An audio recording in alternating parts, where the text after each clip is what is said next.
Hello everyone, welcome to SP with biology classes. जैसा कि आप जानते हैं हम लोग 10th क्लास यहाँ पे साइंस कंप्लीट कर रहे हैं। चैप्टर 3 हम लोगों का चल रहा है और जिसमें ये लास्ट टॉपिक है हम लोगों का। ठीक है, इसके पहले कि आपने अगर क्लासेस नहीं की हैं तो प्लेलिस्ट बनी है चैनल पे, जाकर के आप वहाँ विजिट कर सकते हैं और प्लेलिस्ट का लिंक जो है डिस्क्रिप्शन में पड़ा हुआ है, वहाँ से भी देख सकते हैं। तो धातु एवं अधातुओं का लास्ट टॉपिक है। इसमें हम लोग देखेंगे क्या सक्रियता श्रेणी में सबसे ऊपर स्थित धातुओं का निष्कर्षण किस प्रकार किया जाता है। इससे पहले हम लोगों ने मध्य में और नीचे वाले जो धातुएं होती है उनका निष्कर्षण समझ लिया है, पढ़ लिया है।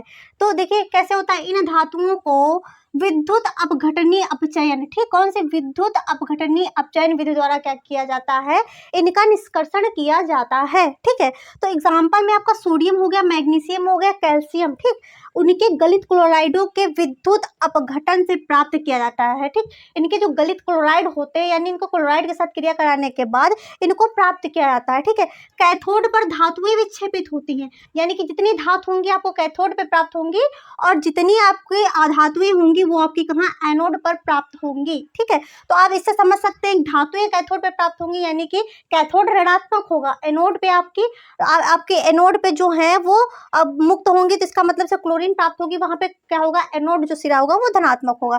ठीक है, देखिए सोडियम है, सोडियम ने एक इलेक्ट्रॉन त्याग करके क्या कर लिया, सोडियम बना लिया, और क्लोरीन ने एक इलेक्ट्रॉन ग्रहण करके अपना क्लोरीन आयन बना लिया। ठीक है, तो होगा क्या, देखिए एक हम लोग ले लेंगे जार। ठीक है, इसमें क्या NaCl का विलयन है। ठीक है, किसका, NaCl का विलयन है। आप जानते हैं इसमें कैथोड लगा हुआ है, एक एनोड लगा हुआ है, एनोड प्लस का है, कैथोड माइनस का है। ठीक है, इसमें क्या करेंगे, बैटरी जोड़ देंगे, तार से क्या करेंगे, बैटरी जोड़ देंगे, बैटरी जोड़ने के बाद इसमें एक लाइट लगा दें भैया, तभी तो पता चलेगा करंट जा रही है कि नहीं जा रही है ना। तो अब क्या करेंगे, आप इतना जानते हैं कि आपका Na प्लस का होगा, Cl माइनस का होता है, तो इसमें plus minus plus minus plus minus plus minus ऐसे विलयन आपको मिलेंगे। ठीक, ऐसे विलयन में plus minus plus minus plus minus आपको मिलेंगे आयन टूटे हुए। तो अब होगा क्या, मेन बात यही है। तो देखो एनोड पे आपको प्राप्त होगा, देखिए एनोड पे आपको क्लोरीन प्राप्त होगा, क्योंकि क्लोरीन पे जो होता है माइनस चार्ज होता है, सोडियम पे आपका प्लस चार्ज होगा, तो ये आपको इस रॉड पे प्राप्त होगा, ये आपको इस रॉड पर प्राप्त होगा। ये प्रक्रिया आपको समझ में आ गई होगी। ठीक है, अब धातुओं का परिष्करण समझेंगे क्या होता है। तो अपचयन प्रक्रमों से प्राप्त धातुएं शुद्ध नहीं होती हैं। ठीक, अपचयन जो प्रक्रम होता है उससे प्राप्त धातुएं शुद्ध नहीं होती हैं। ठीक, अतः उन्हें परिष्कृत किया जाता है। क्या कहता है, परिष्कृत किया जाता है, जिससे अपद्रव क्या हो जाएगा, हट जाएगा, अपद्रव जो होगा वो हट जाएगा एवं शुद्ध धातुएं प्राप्त हो जाएंगी। जब उसका अपद्रव जो होगा, वो जो वेस्ट मटेरियल होगा या गंदा जो पदार्थ होगा वो हट जाएगा, तो आपको क्या होगा, शुद्ध धातुएं प्राप्त होगी। विद्युत अपघटनीय परिष्करण समझते हैं। देखिए धातुएं के परिष्करण के लिए सबसे अधिक प्रचलित कौन सी विधि है, तो विद्युत अपघटनीय विधि है। ठीक, कौन सी है, तो विद्युत अपघटनीय विधि है। अब इसी विधि को हम लोग समझेंगे। देखिए अब क्या, देखो कॉपर, जिंक, स्टैनस, निकेल और आपके क्या होगी, सिल्वर। ठीक है, सिल्वर और आपका Au होगा। ठीक है, Au, ठीक है, यानी कि गोल्ड आदि जैसी अनेक धातुओं का क्या होता है, परिष्करण विधि द्वारा इसका निष्कर्षण किया जाता है। ठीक है, इस विधि से अशुद्ध धातु एनोड तथा शुद्ध धातु क्या होगी, कैथोड पर प्राप्त होगी। अशुद्ध एनोड पर प्राप्त होगी पर शुद्ध कहाँ होगी, कैथोड पर प्राप्त होगी। तो सबसे पहले हम लोग कॉपर का देख लेते हैं विद्युत अपघटनीय विधि द्वारा। तो कॉपर का विद्युत अपघटनीय CuSO4 यानी कि इसमें जो होगा आपको CuSO4 का करना होगा। तो कैसे होगा, देखिए हम लोग ले लेंगे एक बीकर ले लेंगे। ठीक है, तो अशुद्ध धातु हमारे पास कॉपर की रहेगी, जो कि कैसी रहेगी, मोटी रहेगी। ये रहेगा आपका एनोड, क्या रहेगा, एनोड। ये शुद्ध धातु होगी, ये रहेगी आपकी कैथोड।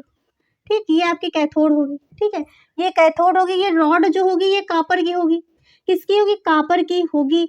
तो इसमें क्या हम करेंगे, अब इसमें तार लगा करके एक बल्ब जोड़ देंगे। ठीक है, और इसमें क्या करेंगे, धारा प्रवाहित कर देंगे। ठीक है, धारा प्रवाहित जब हो जाएगी तो कॉपर सल्फाइड को, जिसको कहते हैं नीला थोथा, क्या कहते हैं, नीला थोथा कहा जाएगा, ये अपघट्य होगा। ठीक, ये विद्युत अपघट्य पदार्थ होगा। कौन सा होगा, विद्युत अपघट्य होगा। तो जब इसका विद्युत अपघट्य किया जाएगा तो होगा क्या, देखिए जब इसका किया जाएगा तो आप जानते हैं कॉपर के ऊपर प्लस चार्ज होता है। ठीक है, कॉपर के ऊपर प्लस चार्ज होता है, SO4 के ऊपर -2। ठीक, इतना चार्ज होता है, तो यहाँ पे plus minus plus minus plus minus, तो जितनी ये कॉपर होगी इसे टूट टूट के इस छड़ी पे क्या, देखो कॉपर आपकी शुद्ध इस पे जो होगी इकट्ठा हो जाएगी। तो यहाँ कॉपर फर्स्ट हमें प्राप्त होगी, कौन सी प्राप्त होगी, कॉपर फर्स्ट हमें इस पे प्राप्त होगी, इस रॉड पे, ठीक है। तो यही होगी प्रोसेस, जब विद्युत प्रवाहित की जाती है छट छट के जितनी इसमें अशुद्धियाँ हैं, ठीक है, सब देखो निकल जाएंगी और अशुद्धियाँ सब इसी के तली पे यहाँ नीचे बैठ जाएंगी। जितनी शुद्ध धातु होगी वो आपको कहाँ, कैथोड पर प्राप्त हो जाएगी, और आपकी अशुद्ध जो होगी, आपको जिनकी जो गंदगी होगी वो आपकी एनोड पर क्या होगी, प्राप्त हो जाएगी। इतना क्लियर हो गया। अब संक्षारण देखते, देखो जब कोई धातु अपने आसपास, ठीक, जब कोई धातु जैसे कि लोहा पड़ा हुआ है अपने पास, देखो अम्ल या तो फिर एसिड होगा या तो फिर आर्द्रता यानी कि नमी होगी, ठीक है, तो इसके संपर्क में जब आता है तब ये क्या होता है, संक्षारित हो जाता है, ठीक है, इसका संचरण होता है। और इस प्रक्रिया को क्या कहते हैं, संचरण कहते हैं, ठीक, इस प्रक्रिया को क्या कहते हैं, संक्षारण कहते हैं। संक्षारण के कारण कार के ढांचे जो होते हैं, पुल जो होते हैं, लोहे की रेलिंग, जहाज, इनके क्या होते हैं, पुर्जों में क्या जंग लग जाती है, और इससे इन चीज़ों को बहुत अत्यधिक क्षति पहुंचती है। उदाहरण के लिए चांदी का संक्षारण, ठीक, तांबे की परत पे हरी पर चढ़ना, और लोहे पर क्या है, जंग लगना। और संक्षारण से सुरक्षा क्या है, देखिए, पेंट करके, तेल लगाकर, ग्रीस लगाकर, यसद लेपन करके, क्रोमियम लेपन करके आदि। अब देखते हैं हम लोग ये सदलेपन। देखो लोहे इस्पात को, ठीक, लोहा जो होता है इस्पात यानी कि आपका टिन, ठीक, टिन को जंग से सुरक्षित रखने के लिए उस पर जस्ते यानी कि जिंक की परत चढ़ाई जाती है, ठीक, जिंक की परत चढ़ाई जाती है। अब मिश्रात्वन क्या होता है,